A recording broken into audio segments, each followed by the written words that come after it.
Thank you, Hub. We all are looking forward to the completion of the project and to enjoying it on our campus. I'd like to invite Greg Pennington from the class of 1971 to come up and speak.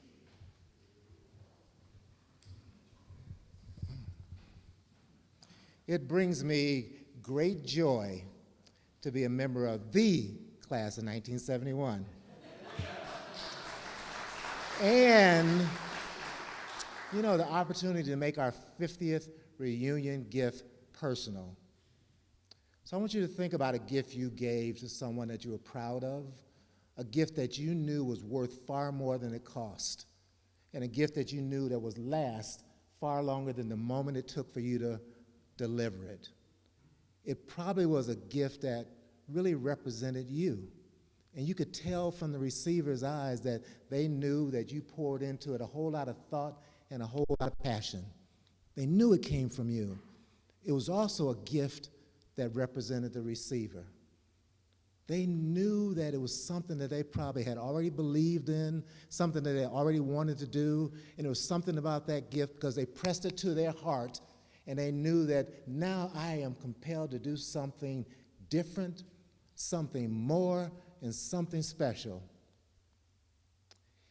That's the chord we want our gift to strike in this academy community. And I have to tell you that, you know, years ago when the class got here, we actually thought we were pretty special.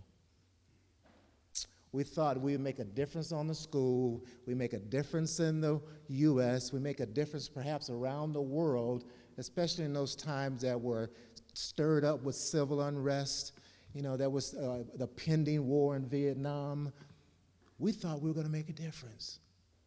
And then in the last couple of years, George Floyd, a global pandemic, you know, this couple of years of polarizing politics, you know, sounded strangely familiar. And it reminded many of us we still had a whole lot of work to do. Okay. Now, we recognize then and now that as a class, we really represent a range of diverse identities and diverse perspectives, and not everybody lines up around the same drive that they're headed toward. But we also remember that at Reserve, there was a stimulation for us to be willing to be challenged. You know, for us to be challenged both with our minds and our mouths to be at least intellectual pioneers. Now, over the last couple of years, we zoomed ourselves, not to death because we're still standing here, but in the course of Zooming over the last couple of years, we actually uncovered and discovered that many years ago, a small literary society on Western Reserve College and Preparatory School took a bold move to invite the most photographed person in the U.S., the acclaimed orator and abolitionist Frederick Douglass, to campus. 1854, the commencement speaker, brought in to talk about the title of The Claims of the Negro, Ethnologically Considered.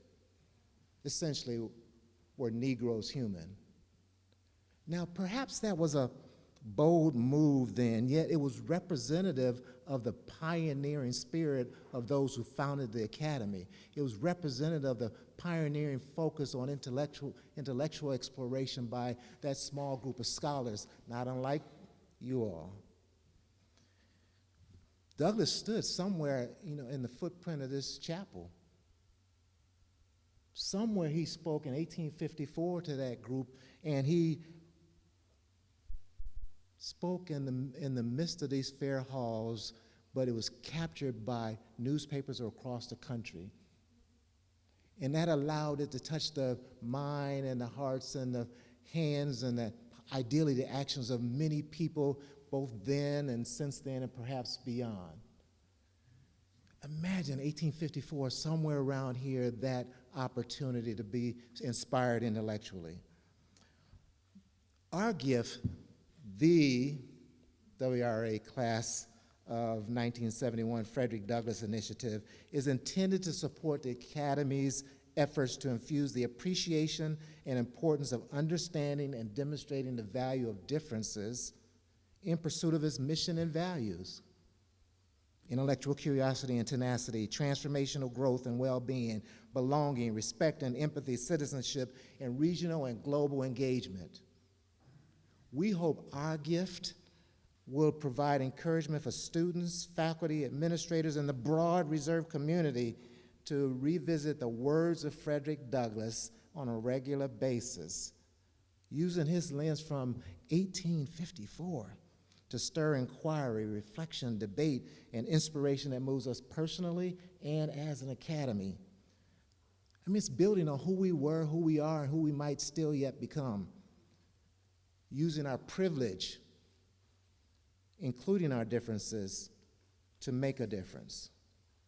Now let me come to a pause, not like it's the end, but let me come to a pause by sharing with you how Frederick Douglass ended his commencement address.